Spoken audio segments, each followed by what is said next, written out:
Bab ke-34. Dengan malas ia memungut buku yang jatuh di lantai lalu dibacanya. Seketika matanya melotot sebesar-besarnya seperti ingin copot. Dirinya sampai tidak bisa berkata-kata lagi saking terkejutnya melihat apa yang ada di buku itu. "Apa maksud kamu, Eli?" tanya mamanya yang menatap kesal ke arahnya. "Mah, siapa yang sudah membuat ini?" Bukan menjawab, ia balik bertanya. "Aku tidak pernah berpose seperti ini," bantahnya sambil membolak-balikan majalah itu. "Aku tidak pernah melakukan tindakan seperti ini," marahnya. Yaitu adalah majalah dewasa yang covernya adalah Eli yang sedang berpose dengan pakaian yang tidak layak untuk dipertontonkan. Sungguh ia tidak tahu harus apa yang ia lakukan. "Ah!" teriaknya dengan keras. "Apa yang kau lakukan selama ini? Kenapa kau memilih pekerjaan seperti itu? Mama kecewa denganmu." Sentak mamanya. "Tidak, Mah. Aku tidak pernah melakukannya. Mah, Mama tahu sendiri kan. Ini semua fitnah, Mah." Ucapnya namun dengan wajah yang kesal karena entah siapa yang membuat itu semua. "Ada apa ini?"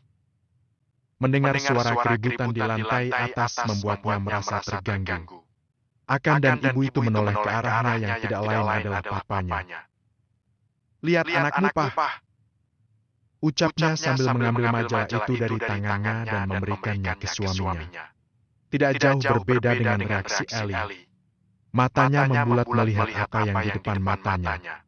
Anaknya yang dirawatnya selama ini ternyata menjadi seorang gadis seperti itu. "Apa maksud kau?" Ia juga membentak Eli.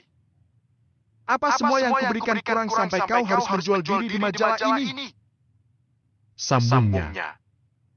"Pah, ini semua salah paham. Aku tidak pernah menjadi model seperti ini. Papa tahu sendiri kan?" Ia sangat takut jika papanya sudah marah. Sedangkan mamanya diam saja tapi dengan wajah-wajah kecewa dan marah. "Ah, sudahlah. Dasar anak kurang ajar. Kau tidak ada bedanya dengan wanita-wanita malam. Buat malu keluarga. Ini alasanmu selama ini ingin menjadi model. Tidak kau pikirkan apa yang orang lain katakan tentang keluarga kita, hah?" Ia sungguh marah. Sudah pusing dengan pekerjaannya ditambah lagi dengan masalah anaknya yang seakan tidak pernah selesai. Ia pun mencampakkan majalah itu dan pergi, begitu juga istrinya yang sudah sangat kecewa dengan anak mereka. Terlebih dia adalah seorang wanita dari keluarga yang terpandang. Akhirnya Eli kembali masuk ke dalam kamarnya dengan wajah memerah karena marah. Brak! Ia membanting pintu dengan keras. Para asisten rumah tangga terus menjalankan tugas mereka. Tidak ingin ikut campur apalagi mencari tahu walaupun mereka dapat mendengar dengan samar-samar. "Hah!" Ia mengacak rambutnya dengan kasar. "Siapa yang sudah berbuat itu? Hah! Aku tidak akan membiarkan siapa yang sudah membuatnya seperti itu." Dirinya juga tidak sempat menanyakan dari siapa mamanya mendapatkan itu karena tidak diberi kesempatan untuk bicara. Tut. Tampak ia sedang menelpon seseorang. "Kau cari tahu siapa yang sudah menyebarkan fotoku di dalam majalah seperti itu?" "Siap, Nona." Cat. Eli langsung mematikan sambungan itu secara sepihak. Ia pun bergegas mandi untuk pergi ke tempat yang ingin ditujunya. Mana tahu ia bisa mendapatkan kebenaran siapa yang sudah membuat itu semua. Sementara di sisi lain saat ini, "Apa kau sudah melakukannya?" tanyanya sambil duduk di sofa. "Sudah, Tuan." Ia sedikit membungkukkan badannya. Itu adalah Derino yang saat ini sedang berada di markas untuk melakukan eksekusi pada musuhnya tempo hari. Ia langsung berdiri setelah mendapatkan laporan dari anak buahnya. "Kau akan mati dengan cara yang sama seperti apa yang sudah kau perbuat," gumamnya sambil tersenyum sinis. Derinolah yang merencanakan itu semua. Ia ingin membalas semua perbuatan Eli dengan cara yang sedikit berbeda. Dirinya akan membuat wanita itu hancur secara perlahan. Orang kemarin suruhannya yang telah mengambil beberapa gambar Eli yang sedang berpose selalu mengeditnya. Tentu saja tidak ada yang tahu bahwa itu adalah hasil editan karena tim yang bekerja sudah sangat handal. Dan mereka sudah mencetak ratusan majalah untuk disebar dan tak lupa juga mereka sudah menyebarkannya melalui sosial media. Entah apa reaksi Eli nanti jika sudah tahu. Dor. Derino menembakkan peluru pistolnya ke lengan orang itu yang merupakan pimpinan mereka saat menyerang. Ikat dia di kursi. Titahnya pada anak buahnya. Segera mereka membuka sel dan langsung membawa pria itu untuk didudukkan di kursi dan diikat kaki dan tangannya. Kursi itu bukan kursi biasa. Kursi itu sudah disambungkan dengan aliran listrik. Yaitu adalah kursi setrum dengan tegangan yang lumayan untuk membuat orang yang merasakannya kejang-kejang. Nyalakan! Deritit! Orang itu tampak kejang-kejang. Sengaja mereka memberikan tegangan yang tidak terlalu tinggi agar orang itu mati secara perlahan. Deritit! Semua anak buahnya sudah mati. Hanya tertinggal dirinya saja yang masih dibiarkan Derino untuk hidup. Tapi tentu saja selama itu juga ia disiksa, tidak diberi makan dan tubuhnya juga sudah penuh dengan luka ditambah tembakan tadi. Dirinya sudah tidak dapat berbicara lagi karena tidak mempunyai tenaga untuk bicara. Deritit! Anak buah Derino tampak tertawa dan tersenyum, miring. Itu salah satu hiburan mereka yaitu melakukan eksekusi. Bunuh! Ia tidak ingin berlama-lama. Deritit! Kali ini tegangan yang diberikan adalah yang tertinggi dan terus dinyalakan membuat orang itu kejang-kejang hingga akhirnya mati dengan keadaan sedikit gosong di kulitnya. Ia tidak ingin mengotori tubuhnya lagi dengan darah. Makanya ia memilih cara lain dan mungkin saja ia masih menyimpan sesuatu lainnya untuk membunuh para musuh. Orang itu bukanlah pimpinan besar dari musuhnya.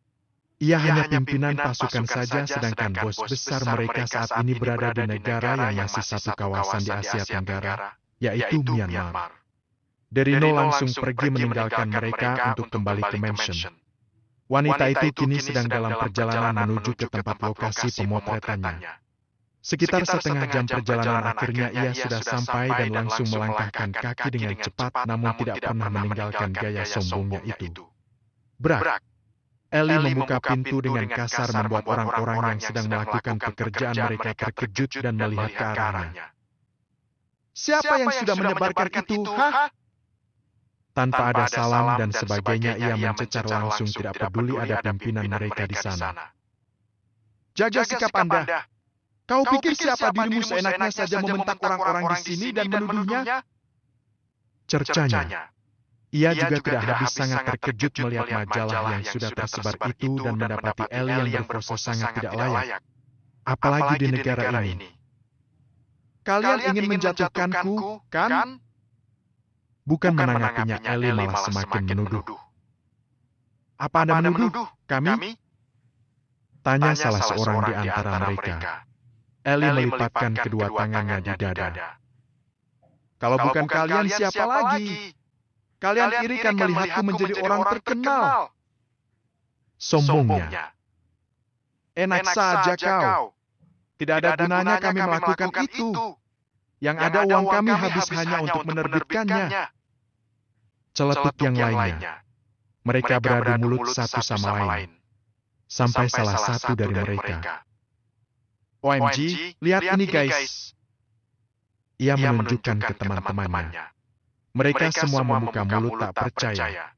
Satu persatu mereka juga membuka handphone untuk melihatnya sendiri. Eli langsung menyambar handphone orang itu untuk melihat apa yang mereka saksikan sehingga membuat semuanya terkejut. Tak kalah dengan yang lain. Eli menutup mulutnya dan matanya memerah karena marah. Hah! Siapa yang melakukan ini semua? Teriaknya. Aku tidak menyangka ternyata kau wanita seperti itu. Ujar wanita yang pernah disuruh Eli mengambilkan minumnya. Diam kau! Bentaknya.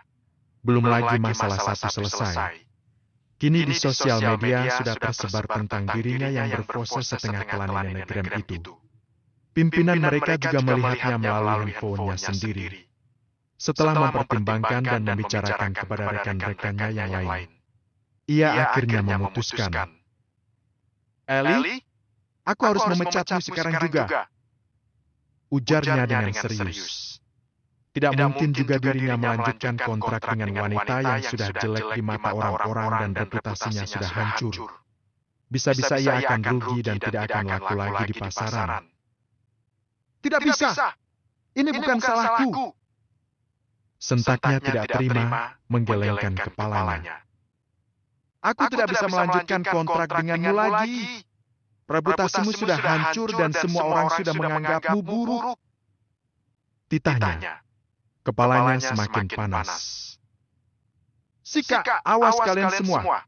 Sudah berani denganku.